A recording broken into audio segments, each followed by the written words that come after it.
soliq, bojxona yoki boshqa bir vakolatli organlarning tekshiruvlaridan hali ham qo'rqib yurgan bo'lsangiz, sizga professional yuristlar yordam beradi. Chunki yuristlar qaysi hujjat qayerda imzolanishi kerakligi, qayerda yuridik ekspertizadan amalga oshirilishi kerakligi yoki tovar oldi berdisi demak zanjiri qanday tartibda amalga oshirilishi to'g'risida sizga qonuniy maslahatlarni berib boradi. Odatda ko'plab uchraydigan holatlar tovarlar naqdga berib yuboriladi, xizmatlar naqd pulga qilinadi. Ana undan keyin tomonlar o'rtasida nizo paydo bo'ladi.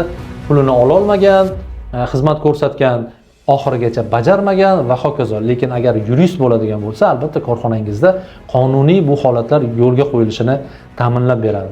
Demak, professional yuristlar jamoasi sizning og'riqlaringizga yechim beradigan professional yuridik xizmatlarni taqdim etadi.